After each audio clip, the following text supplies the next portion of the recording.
Livro 4. Dos atos processuais. Título 1. Da forma, do tempo e do lugar dos atos processuais. Capítulo 1. Da forma dos atos processuais. Seção 1. Dos atos em geral. Artigo 188. Os atos e os termos processuais independem de forma determinada, salvo quando a lei expressamente a exigir, considerando-se válidos os que, realizados de outro modo, lhe preencham a finalidade essencial. Artigo 189. Os atos processuais são públicos, todavia tramitam em segredo de justiça os processos. Inciso 1 em que o exija o interesse público ou social. Inciso 2 que versem sobre casamento, separação de corpos, divórcio, separação, união estável, filiação, alimentos e guarda de crianças e adolescentes. Inciso 3 em que constem dados protegidos pelo direito constitucional à intimidade. Inciso 4 que versem sobre arbitragem, inclusive sobre cumprimento de carta arbitral, desde que a confidencialidade estipulada na arbitragem seja comprovada perante o juízo. Parágrafo 1. O direito de consultar os autos de processo que tramite em segredo de justiça e de pedir certidões de seus atos é restrito às partes e aos seus procuradores. Parágrafo 2º. Que demonstrar interesse jurídico pode requerer ao juiz certidão do dispositivo da sentença, bem como de inventário e de partilha resultantes de divórcio ou separação. Artigo 190. Versando processo sobre direitos que admitam autocomposição, é lícito às partes plenamente capazes estipular mudanças no procedimento para ajustá-lo às especificidades da causa e convencionar sobre os seus ônus, poderes, faculdades e deveres processuais, antes ou durante o processo. Parágrafo único. De ofício ou a requerimento, o juiz controlará a validade das convenções previstas neste artigo, recusando-lhes aplicação somente nos casos de nulidade ou de inserção abusiva em contrato de adesão ou em que alguma parte se encontre em manifesta situação de vulnerabilidade. Artigo 191. De comum acordo, o juiz e as partes podem fixar calendário para a prática dos atos processuais, quando for o caso. Parágrafo 1. O calendário vincula as partes e o juiz, e os prazos nele previstos somente serão modificados em casos excepcionais, devidamente justificados. Parágrafo 2. Dispensa-se a intimação das partes para a prática de ato processual ou a realização de audiência cujas datas tiverem sido designadas no calendário. Artigo 192. Em todos os atos e termos do processo é obrigatório o uso da língua portuguesa. Parágrafo único. O documento redigido em língua estrangeira somente poderá ser juntado aos autos quando acompanhado de versão para a língua portuguesa tramitada por via diplomática ou pela autoridade central, ou firmada por tradutor juramentado. Seção 2. Da prática eletrônica de atos processuais. Artigo 193.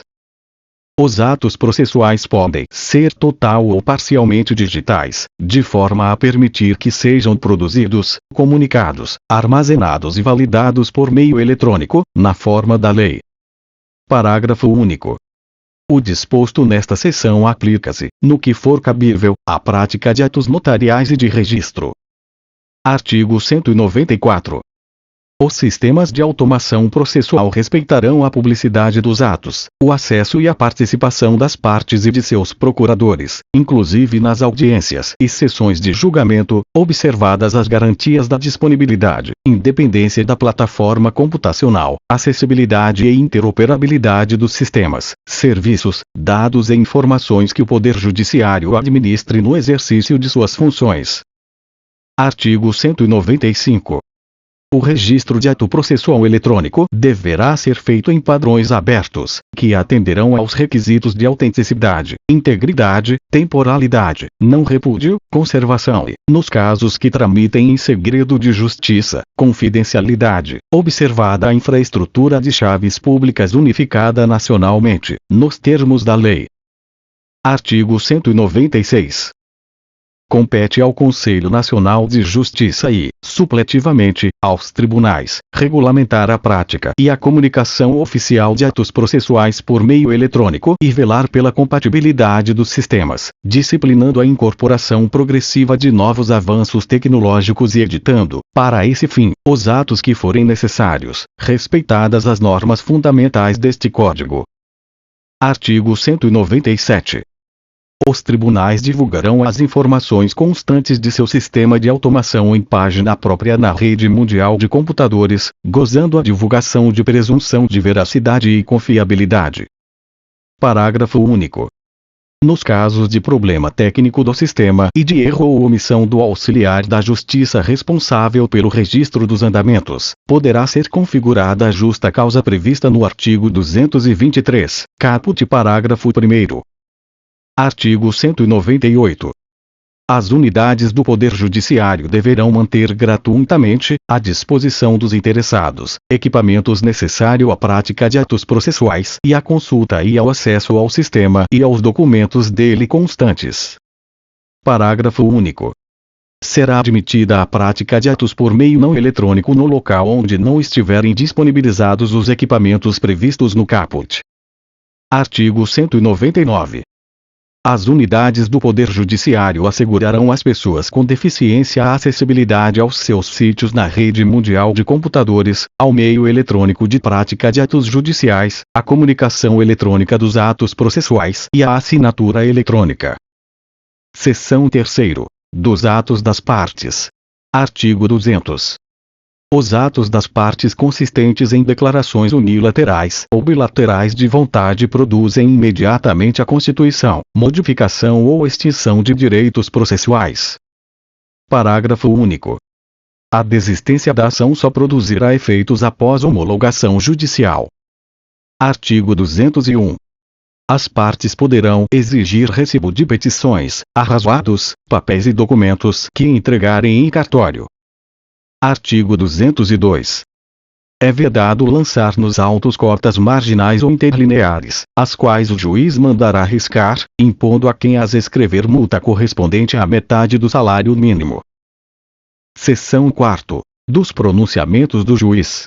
Artigo 203. Os pronunciamentos do juiz consistirão em sentenças, decisões interlocutórias e despachos.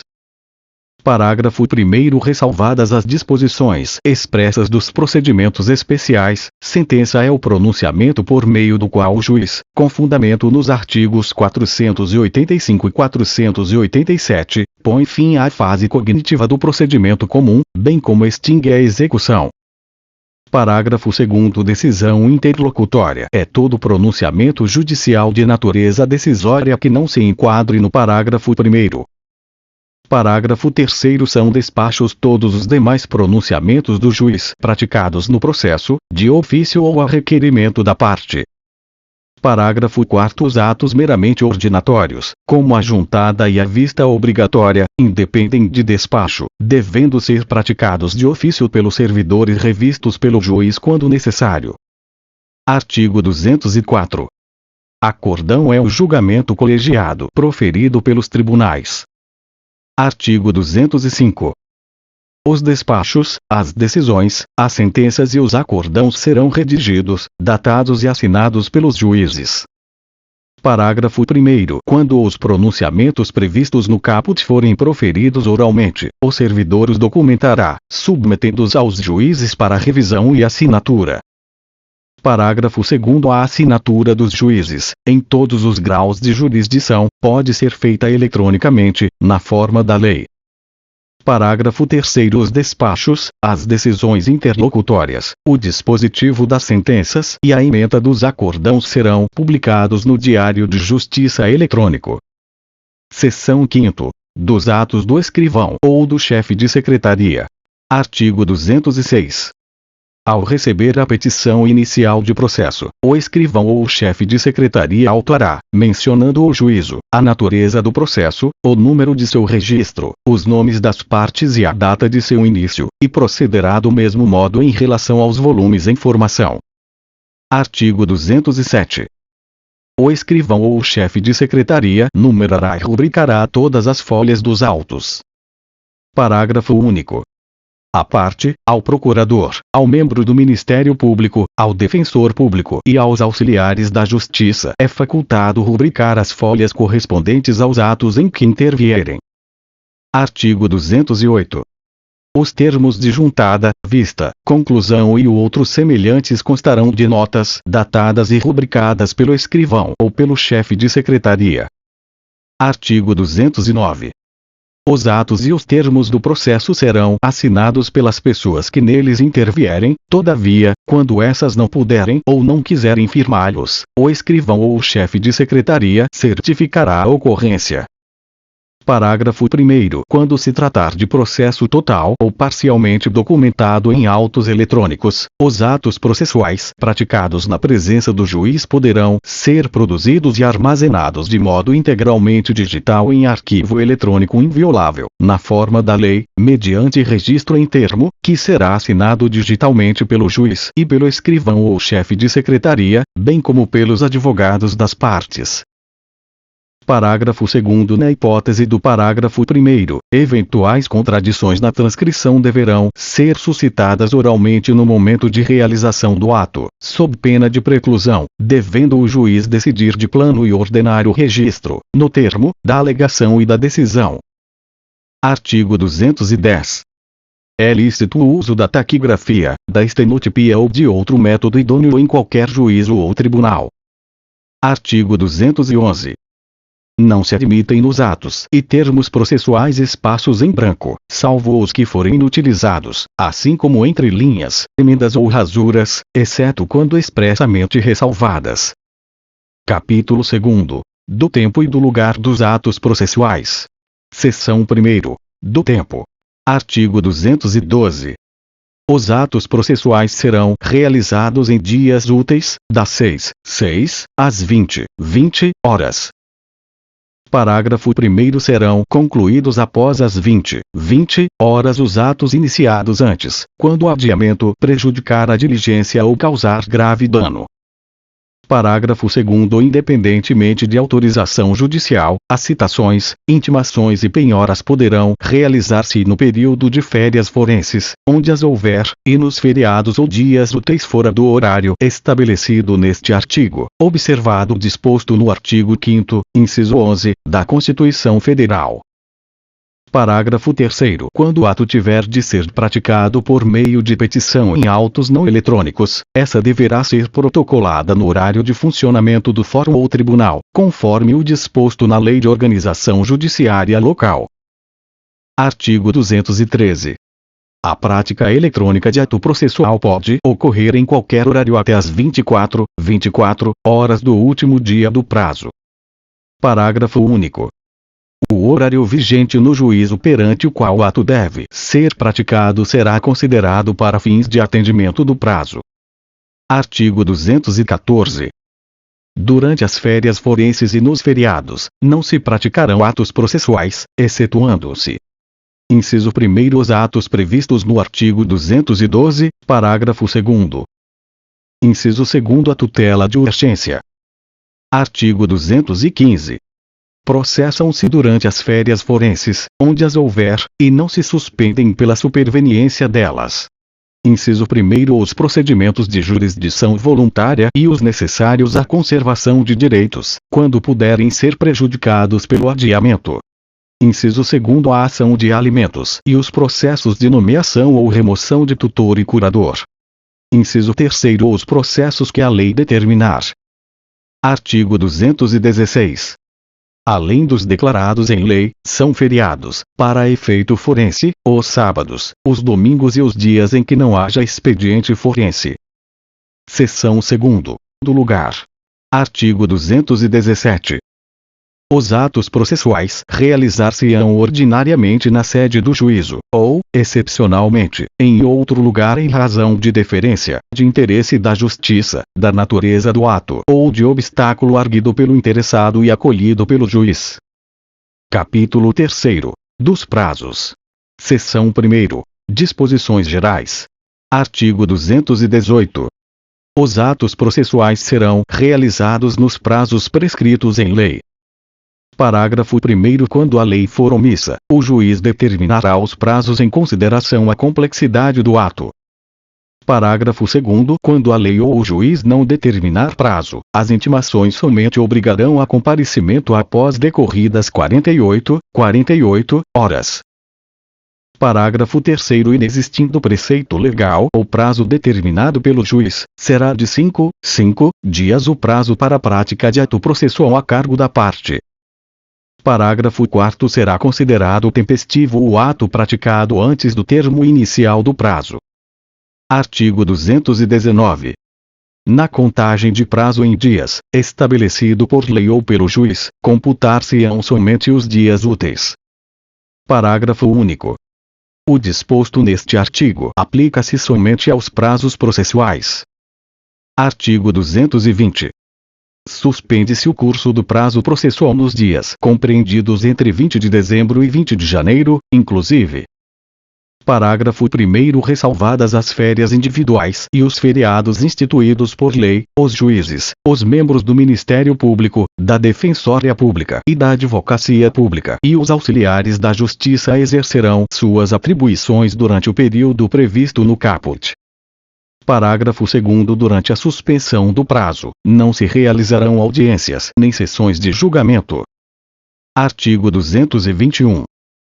Suspende-se o curso do prazo por obstáculo criado em detrimento da parte ou ocorrendo qualquer das hipóteses do artigo 313, devendo o prazo ser restituído por tempo igual ao que faltava para sua complementação. Parágrafo único.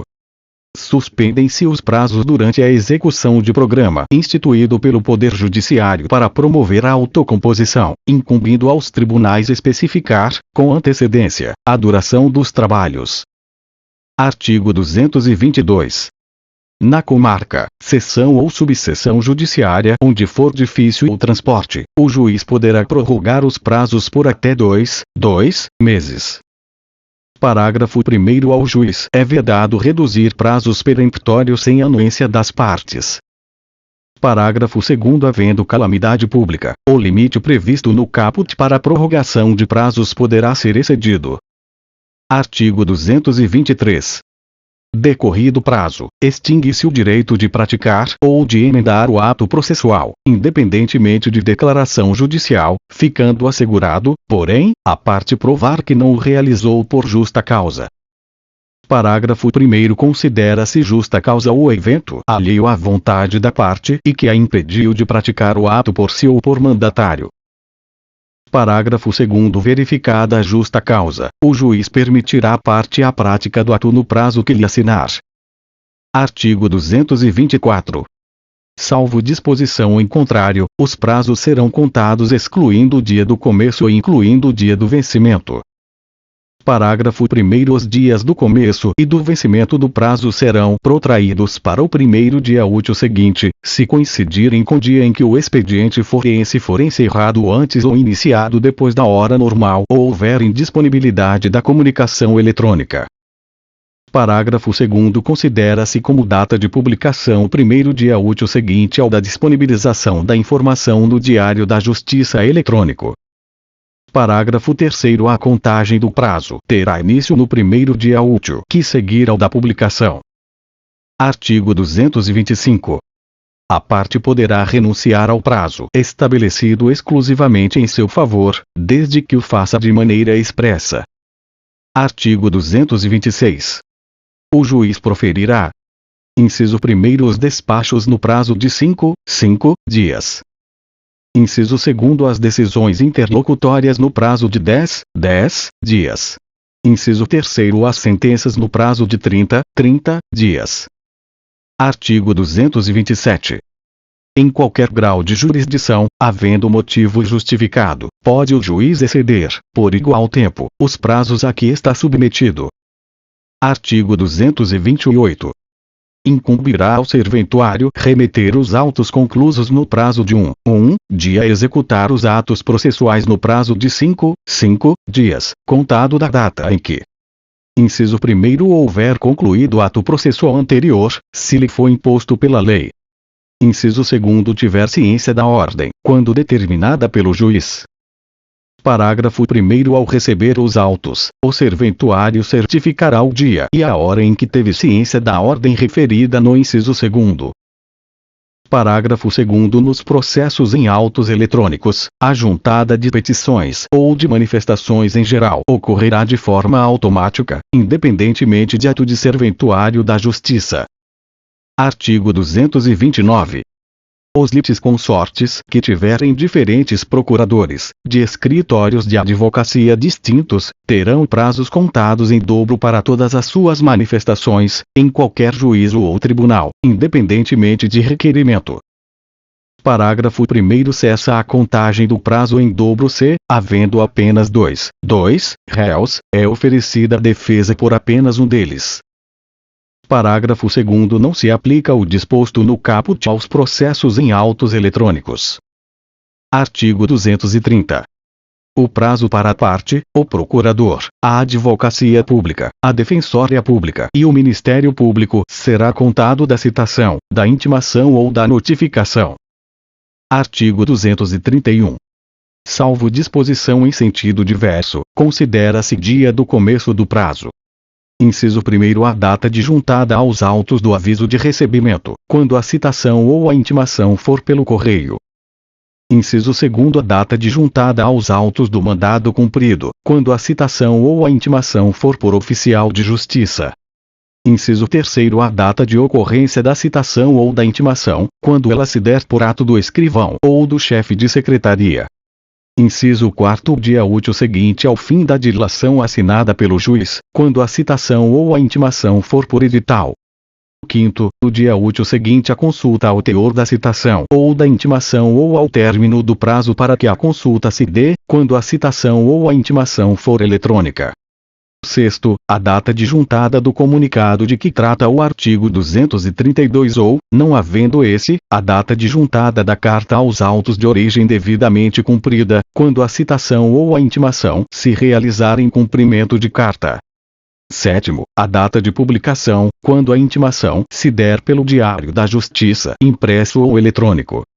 Inciso 8º. Dia da carga, quando a intimação se der por meio da retirada dos autos, em carga, do cartório ou da secretaria. Parágrafo 1º. Quando houver mais de um réu, o dia do começo do prazo para contestar corresponderá à última das datas a que se referem os incisos 1º a 6º do caput. Parágrafo 2º. Havendo mais de um intimado, o prazo para cada um é contado individualmente. Parágrafo 3º. Quando o ato tiver de ser praticado diretamente pela parte ou por quem, de qualquer forma, participe do processo, sem a intermediação de representante judicial, o dia do começo do prazo para cumprimento da determinação judicial corresponderá à data em que se der a comunicação. Parágrafo 4º. Aplica-se o disposto no inciso 2º do caput à citação com hora certa. Artigo 232. Nos atos de comunicação por carta precatória, rogatória ou de ordem, a realização da citação ou da intimação será imediatamente informada, por meio eletrônico, pelo juiz deprecado ao juiz deprecante. Seção 2ª. Da verificação dos prazos e das penalidades. Artigo 233. Incumbe ao juiz verificar se o serventuário excedeu, sem motivo legítimo, os prazos estabelecidos em lei. Parágrafo 1º. Constatada a falta, o juiz ordenará a instauração de processo administrativo, na forma da lei. Parágrafo 2º. Qualquer das partes, o Ministério Público ou a Defensoria Pública poderá representar ao juiz contra o serventuário que injustificadamente exceder os prazos previstos em lei. Artigo 234. Os advogados públicos ou privados, o defensor público e o membro do Ministério Público devem restituir os autos no prazo do ato a ser praticado. Parágrafo 1º. É lícito a qualquer interessado exigir os autos do advogado que exceder prazo legal.